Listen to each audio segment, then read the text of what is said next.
Estamos arrancando este panel que tiene que ver con la justicia, que tiene que ver con la transparencia. Se llama Justicia y República y son obviamente dos temas y dos desafíos importantísimos en esta Argentina de hoy, en esta semana y también en este contexto de pandemia y de cuarentena y cómo eso terminó afectando la calidad institucional de nuestro país. Tenemos dos oradores que son importantes y que saben mucho de este tema.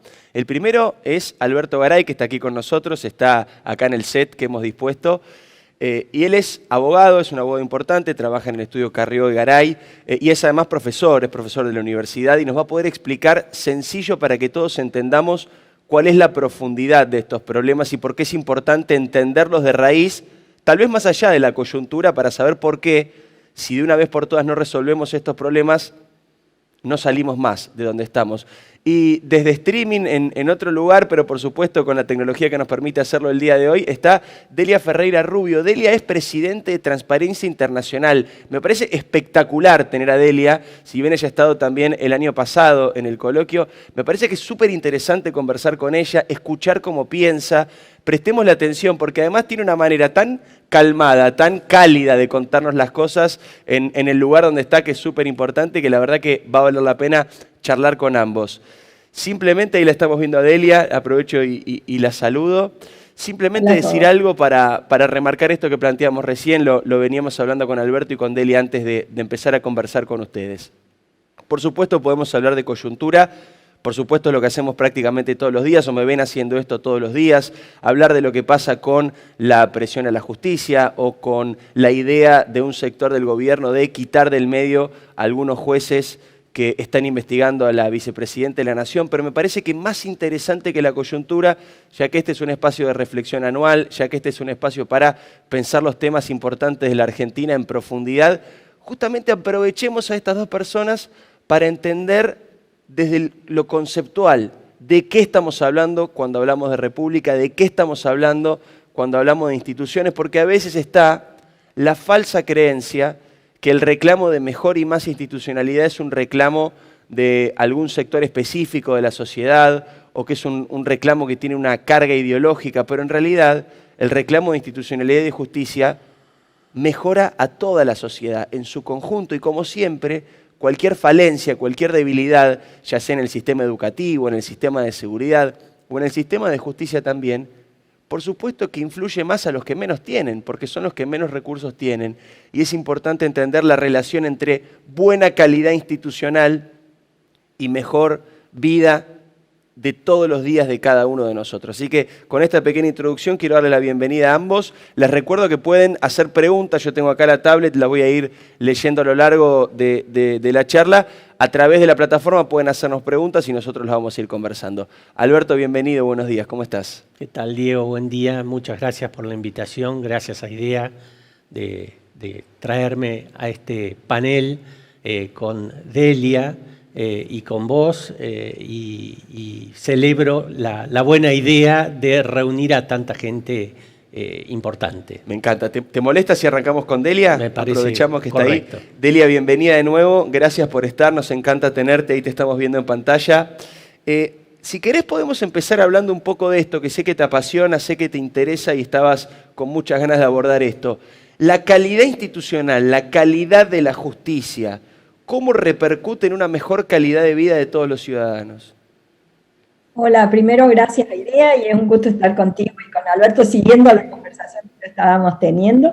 Gracias por la pregunta porque yo creo que es fundamental y es algo de lo que hablamos el año pasado en el coloquio en Mar del Plata. La importancia de los temas institucionales no se agota en lo que los abogados estamos interesados en ver o en lo que los inversores preguntan o nos preguntan a nosotros que hacemos anticorrupción aquí en Berlín, sino que tiene que ver con la calidad de vida, el día a día de la gente. El dinero, por ejemplo, que se pierde en corrupción es el dinero que falta en educación, en salud, en seguridad, en servicios, en el futuro.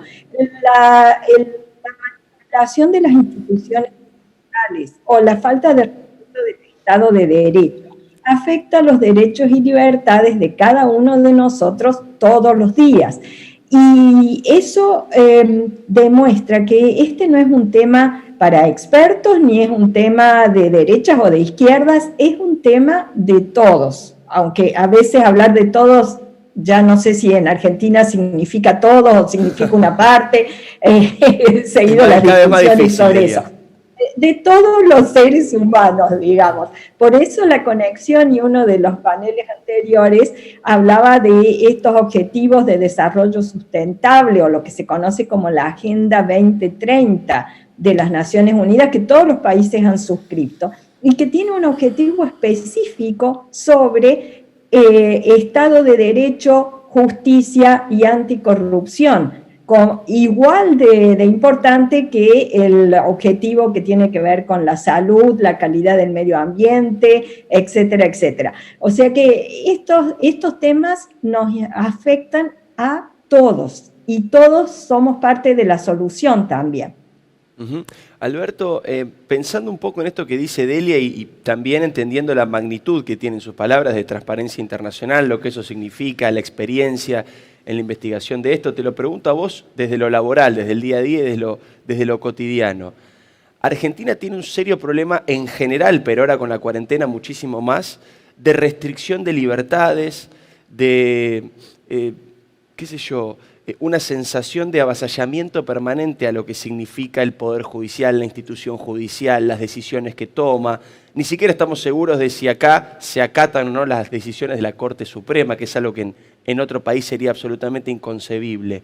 ¿Qué podemos decir de esto, de la Corte Suprema como institución última, que está en estos días a punto de definir 3 o 4 cuestiones de política central en la Argentina?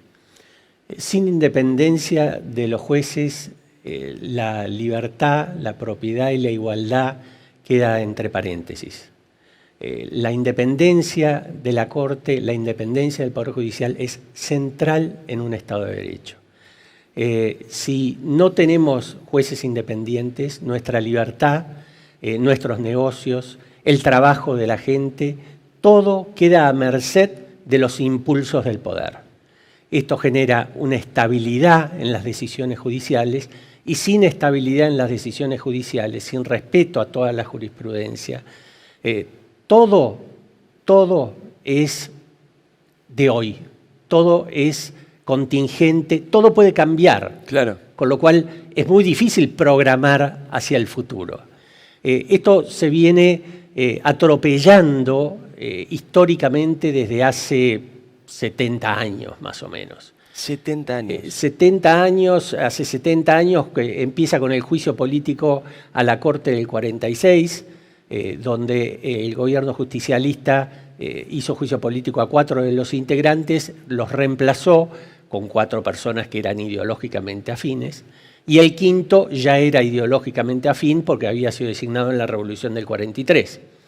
Después vino la Revolución del 55, sacó esos 5, puso otros 5. Después vino la del 66, sacó y puso. Después vino el 73 lo mismo, el 76 lo mismo. Y en el 83 se pensó que se llegaba a un punto distinto porque Alfonsín logra designar una corte que ideológicamente era heterogénea. No eran todos radicales, claro. no pertenecían todos a una corriente de pensamiento. Era realmente heterogénea. Eso duró hasta Menem. Menem llegó y dijo, pero como todos los gobiernos anteriores tuvieron su corte, yo quiero tener la mía. Amplió a 9 y tuvo la suya.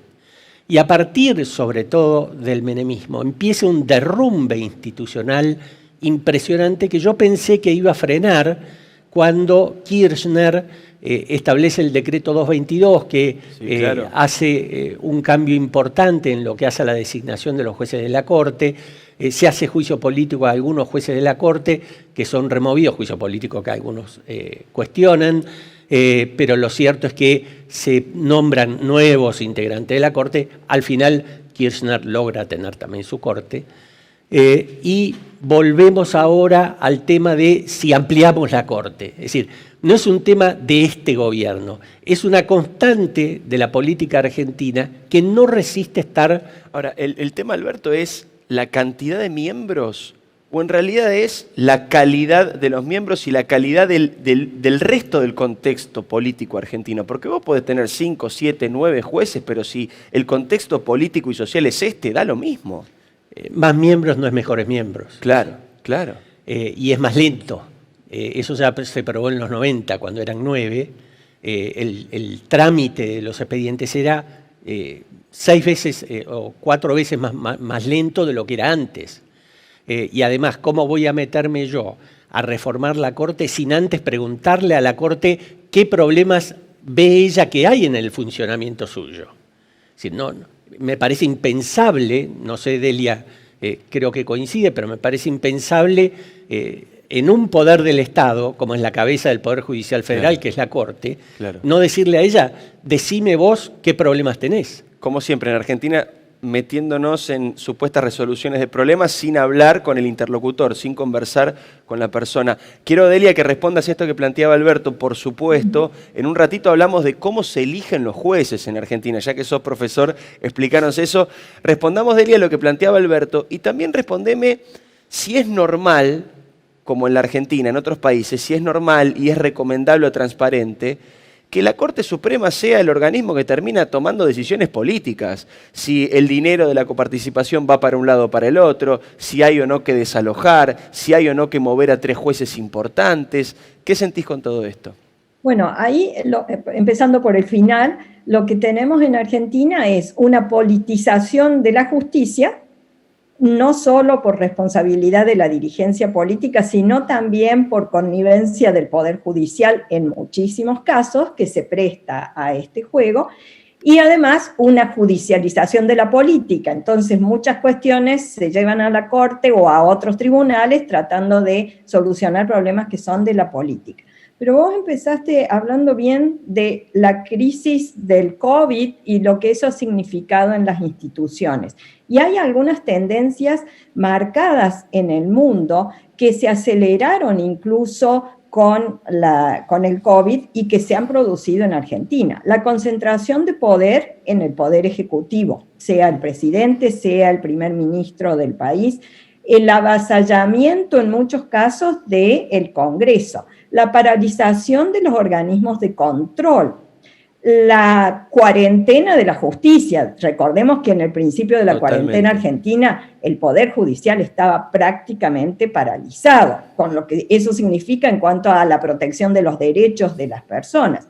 Y una cosa importante ha sido que, por lo menos en Argentina, la emergencia ha servido como excusa para tomar decisiones más allá de lo que se debe y de lo que se puede, porque aún en emergencia hay estándares que se deben respetar, como el principio de legalidad, el respeto del Estado de Derecho, la división de poderes, la no discriminación, la razonabilidad de las medidas, su limitación en el tiempo, su transparencia y su control. Muchas de esas cosas no se han respetado en Argentina con la excusa de la urgencia.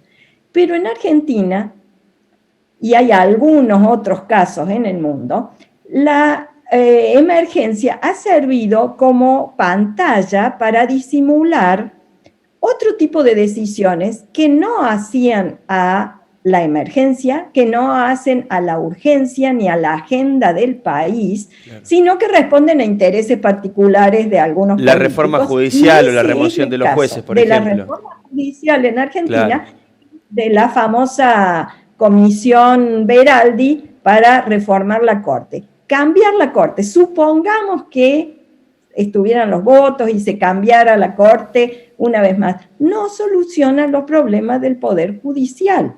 Aumentar el número de miembros sin modificar los procedimientos tampoco soluciona nada. Aumentar el número de miembros y no mejorar la calidad de los jueces en la Corte y de los procesos de selección de que vos hablabas para el resto del Poder Judicial, no solo del federal, no solo de los tribunales nacionales en la capital federal, me refiero al Poder Judicial en todo el país. Si no abordamos ese tema, hablando con las personas interesadas, con las personas que saben, con todos los sectores políticos para generar consenso en esas medidas. Si no se hace eso, por más emergencia y reuniones virtuales en el Senado y en la Cámara de Diputados que hagamos, no vamos a lograr mejorar en nada la calidad del proceso judicial en Argentina y de la independencia de los jueces, que es, como decía Alberto, clave. Si los jueces dependen del poder político de turno, estamos listos. Delia, ahora, insisto, voy a retomar con Alberto la idea de cómo se eligen los jueces, porque me parece que ahí está un poco el corazón de esto que planteás, ¿no? ¿Cómo hacemos para tener jueces independientes? Bueno, con mejores concursos, mejores maneras de elegir a los jueces, concursos transparentes y mecanismos transparentes. Recuerdo que ustedes pueden mandar preguntas a través de la plataforma, yo la voy a estar leyendo desde acá. Explícame como profesor, para que entendamos todos, seguramente el otro lado, la mayoría no son abogados los que nos están escuchando, cómo y quién elige a los jueces en la Argentina y por qué este proceso evidentemente no funciona. ¿Dónde está la falla? ¿Dónde está el problema? En el 94 se reformó la Constitución y se creó el Consejo de la Magistratura. El Consejo de la Magistratura es uno de los 3 órganos que interviene en la designación de jueces. En el Consejo se organizan los concursos que aquellos aspirantes a jueces deben rendir para poder ser ternado como candidato a juez. Estos concursos se dan una serie de exámenes y luego se elabora una preterna con 3 personas, ganadores. Estos 3 y otros van a una entrevista con los integrantes del Consejo. Pero en la entrevista, los integrantes del Consejo, por mayoría, pueden decidir que el que estaba 10º sea primero y que el que estaba 8º vaya segundo. ¿Y cuál es la explicación, Alberto, de eso? ¿Por qué funciona así? Uno entiende o supone o presupone, evidentemente mal por lo que nos estás contando, que el primero va primero, el segundo va segundo y que al quien mejor le fue en el concurso, más posibilidades tiene de entrar. Sí, y es así, y es una consecuencia de estos 70 años que venimos hablando. Es decir, los políticos creen que ellos están en una condición mejor para determinar quiénes integran esa terna que los exámenes objetivos que se han corregido. Es un delirio. Entonces, recordemos que en el Consejo de la Magistratura, donde compiten jueces, abogados, gente del Poder Judicial, también ha habido casos de señores jueces que han llegado con las preguntas que les iban a hacer, ya contestadas en un papel y lo han cambiado en el examen, como un alumno que hace mal las cosas en el secundario. Sí, una berretada de secundario. Vos, Delia, no lo podés decir, pero yo te lo digo así, una berretada de secundario, pero a la hora de elegir un juez. Sí, eso ha pasado con los jueces, con jueces que son jueces y compiten para otro cargo y tienen las preguntas porque alguien del tribunal les dio las preguntas, o sea que el problema es grave, pero además tenemos un problema que surge en la última intento de manipulación del Poder Judicial, que fue la democratización de la justicia, donde se alteró el equilibrio al que aspiraba el Consejo de la Magistratura cuando la reforma del 94 lo crea. ¿Por qué se creó el Consejo de la Magistratura?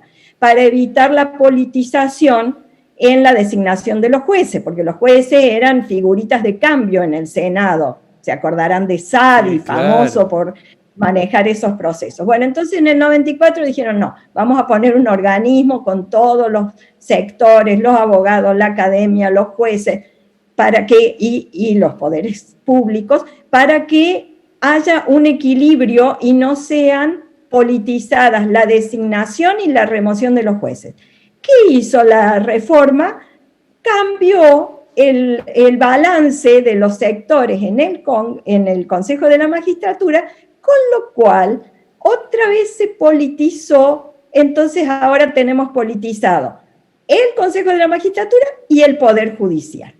Eso por decisión de nuestros legisladores, de nuestros políticos cuando modificaron la ley y por eso fue, Delia, durante el gobierno de Cristina. En declarar inconstitucional esa reforma. Claro. Claro. Fue, Alberto, esto que cuenta Delia durante el gobierno de Cristina, que se volvió a politizar el Consejo de la Magistratura, que se suponía que debía ser lo más neutral posible y que tenga una representación equitativa de los diferentes sectores. Entonces, para repasar esto que plantea Delia y esto que planteas vos, está el Consejo de la Magistratura, que de los 10 primeros puede elegir a quien quiera y vuelve a estar politizado. ¿Cómo resolvemos eso? Y no, la única forma de resolverlo hoy es estar a la decisión de la Corte. Este esquema fue impugnado judicialmente. La Cámara Federal Contencioso Administrativo ya lo declaró inconstitucional y hoy día pende de decisión de la Corte hace 4 o 5 años, que es una de las decisiones difíciles. ¿Hace 5 años que la Corte no define sobre esto? Sí. Pero esto es central. Es central, sí. Lo dijimos el año pasado en este coloquio. Claro, vos estuviste el año pasado, Delia. Pero ¿cómo puede ser? Explíquenme ustedes, que están mucho más metidos en esto. ¿Por qué, si ustedes están explicando muy claramente que el Consejo de la Magistratura es un organismo central en la decisión más importante del sistema de justicia, que es decidir quién es juez y quién no es juez? De ahí parte el juez natural, de ahí parte la intangibilidad. Todo el resto de las cosas que sabemos nacen acá. Es como el primer momento, el momento clave para que haya justicia sana en la Argentina. ¿Por qué la Corte no define? No les pregunto desde el punto de vista individual de cada juez, no es para eso que hago la pregunta, pero ¿cómo puede ser? No entiendo cuál es el criterio de un país en el cual no tenemos un sistema funcionando a la hora de elegir jueces. Siento que si eso no se resuelve, no hay nada más para hacer. Sí, es absolutamente inexplicable que no hayan podido llegar a consensuar una sentencia aún con disidencias. Es injustificable, diría yo. Pero y es en parte por la politización de la justicia, porque también hay que reconocerlo, la Corte es uno de los poderes del Estado, es la cabeza de uno de los poderes. Y por supuesto que las decisiones que toma, sobre todo en cuestiones institucionales muy importantes o en temas trascendentes, tienen efectos políticos. Y los miembros de la Corte lo saben. Y a veces no están dispuestos a pagar el precio que significa tomar una decisión que moleste a algunos, y otras veces prefiere demorar porque es una forma de conservar poder, de negociación, pero es inexplicable que algunos temas de esta trascendencia sigan sin estar resueltos. Es una debilidad institucional impactante, Alberto. Es consecuencia de nuestra historia. Es decir, después de 70 años de manoseo del Poder Judicial llegamos a esto, y esto no es lo peor. Hemos tenido épocas peores.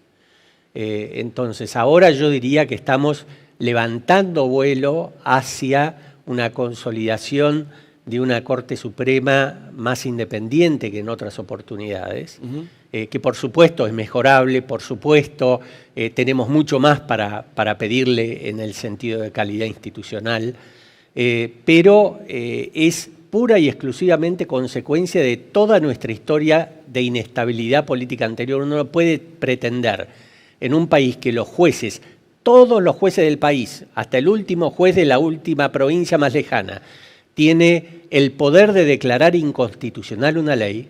Claro. Uno no puede pedir que después de toda la inestabilidad política el Poder Judicial no haya sufrido.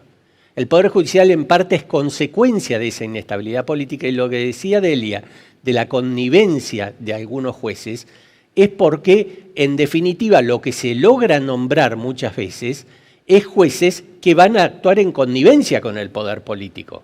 Otros que harán la mejor letra posible, pero que al lado van a tener sentado a uno de estos. Yo conozco a mucha gente preparadísima en el Poder Judicial que ni se presenta a los concursos, sabiendo de la manipulación de que pueden ser y del manoseo de que en definitiva lo van a someter. No solamente el sistema está preparado para que entren los amigos del poder, sino que esta situación de desgaste ha generado que incluso muchos que son buenos, que tienen ganas y que podrían ayudar a mejorar el sistema judicial, directamente no quieran saber nada porque ya saben que está todo arreglado o que hay serias posibilidades de que esté arreglado. Exactamente, es así.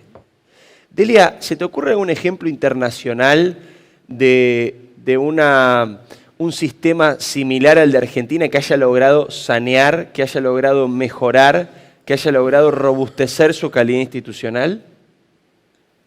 Mira, en general no se puede señalar un país que lo haya logrado, dependiendo de dónde han empezado históricamente. Claro, Pero hoy por hoy, por ejemplo, cuando nosotros analizamos corrupción o los aspectos de transparencia en los países, vemos una clara correlación entre los países que tienen sistemas judiciales sólidos, que tienen respeto del Estado de Derecho, respeto de las libertades individuales, un poder restringido y limitado a lo que la Constitución establece y altos niveles de transparencia.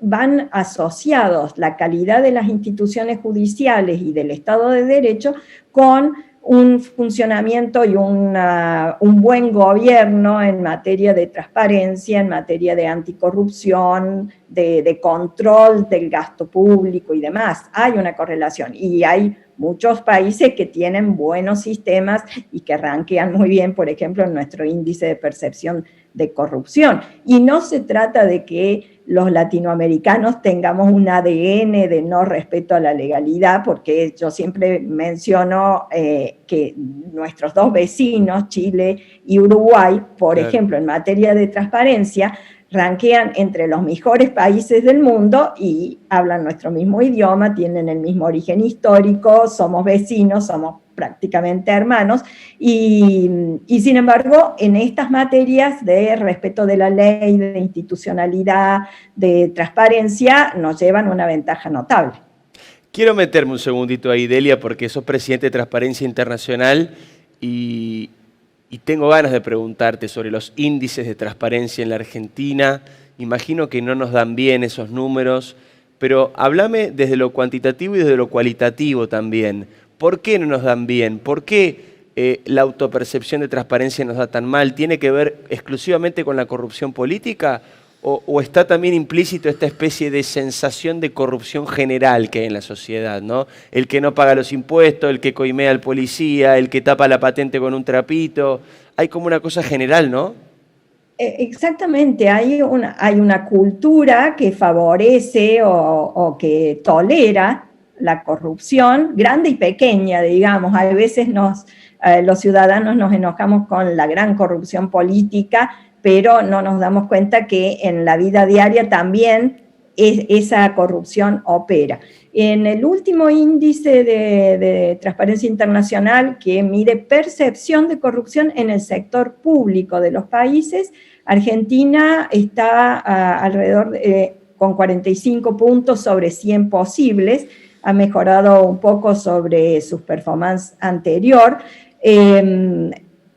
pero bueno, nada garantiza que siga así, ni para mejor ni para peor. Eso es un índice que se construye todos los años y veremos cómo nos va ahora. Pero el índice surge de la sensación de que hay inseguridad jurídica, el Estado de Derecho no es algo que todo el mundo respeta. Estado de Derecho, para lo que nos entiendan todos, es respeto de la ley, así de simple. El Estado respeta la ley, los ciudadanos respetan la ley,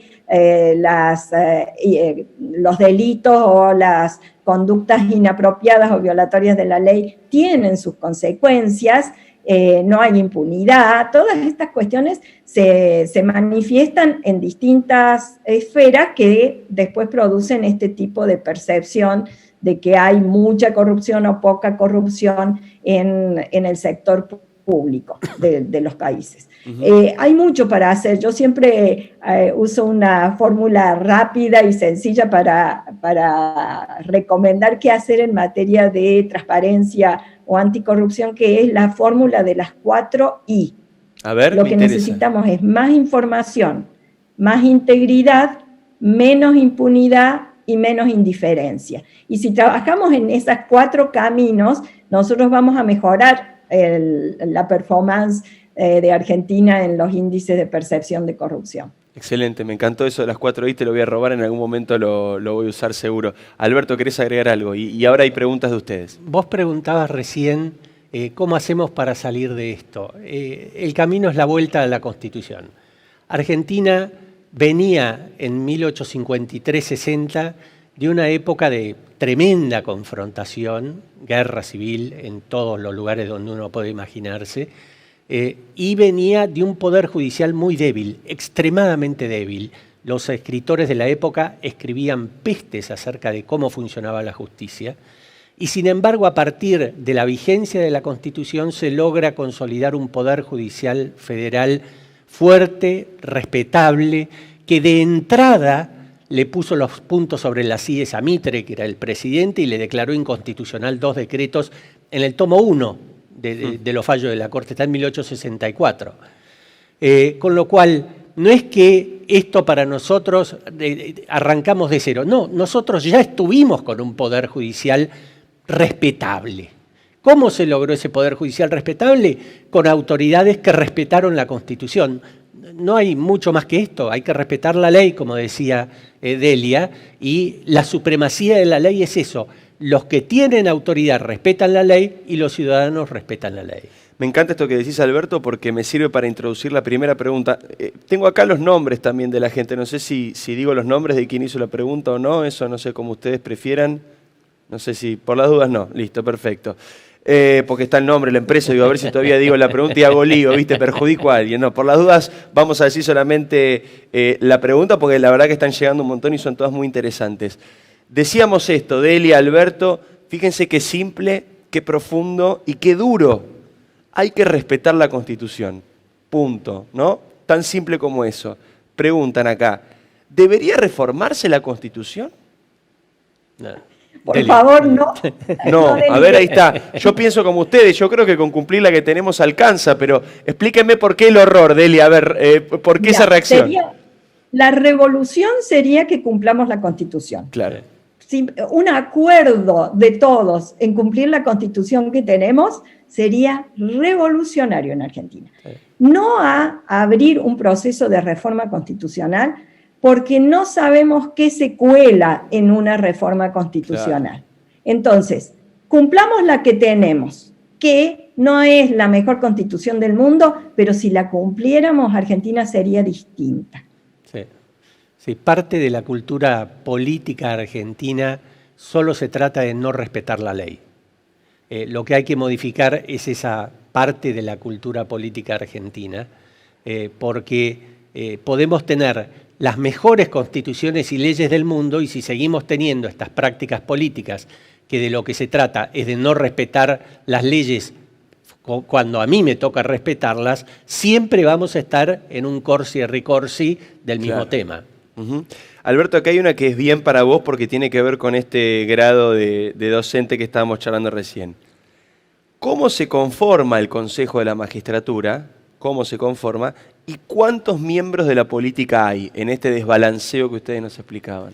O desbalance que ustedes nos explicaban. El Consejo, la Constitución establece que deben estar representados de manera equivalente distintos estamentos de la sociedad. Entonces, hay un representante del Poder Ejecutivo, hay representante del mundo científico, hay representante universitario, hay representante de la política. El problema es que cuando se reformó la ley, todo esto estaba equilibrado, pero cuando en el gobierno de Fernández de Kirchner se reformó la ley, se le quitó representación a los abogados, a la ciencia, a todo lo que no era política, y se le aumentó cantidad de integrantes a la política. Cuando se aumentó cantidad de integrantes a la política, se violó la Constitución, que establecía esa equivalencia, y se volvió al lugar de donde se había querido salir, claro, que era el sistema anterior. Esos lugares de la política son legisladores que van al Consejo de la Magistratura. Exactamente. Perfecto, y quedó desbalanceado, hay más integrantes de la política que de los cuerpos que representan a jueces, abogados, etc. Exacto. Y esto solo se puede modificar, entonces, Delia, Alberto, si la Corte define que justamente este sistema no funciona, pero hace 5 años que la Corte no define y la Corte no tiene plazos. Ahí estamos. Y mientras tanto, ¿qué hacemos? Y sigue funcionando como está. Es duro escuchar esto, porque la sensación de impotencia que genera es enorme. Ahora que conocemos más este mecanismo que lo han explicado ustedes. Sí, pero yo creo que transparentando esto ya es importante porque nosotros venimos de un pasado bastante problemático y violento. No podemos hablar como si viniéramos de un jardín de rosas. Y poco a poco, en algunas situaciones, hemos ido mejorando. Muchas veces creo que el error argentino ha sido pretender en un gobierno o en lo que dura un gobierno solucionar todos los temas que existen. Hay temas que no los puede solucionar un gobierno y no los puede solucionar un partido. Hay temas que deben ser tratados como cuestión de Estado. Y el tema de designación de jueces y el tema de independencia y todo el tema relacionado con el Poder Judicial debe ser tratado y consensuado por las fuerzas políticas mayoritarias para evitar lo que hemos venido haciendo en los últimos 70 años. Tengo una pregunta más que ha llegado a través de la plataforma que me parece muy interesante porque tiene que ver con el sistema federal, ¿no? y lo federal que debe ser Argentina. No me refiero al fuero federal, sino a la federalización de la Argentina. ¿Cómo se hace para que las justicias provinciales, importantísimo y delicadísimo este tema en Argentina, dejen de ser funcionales a los poderes provinciales? En muchos casos, poderes feudales, además. Porque, claro, una cosa es ser juez acá en la Ciudad de Buenos Aires, en Comodoro Pi, o en un tribunal, en las calles Talcahuano, y otra cosa es ser juez en una provincia manejada por un gobernador que tal vez está hace 40 años en ese lugar.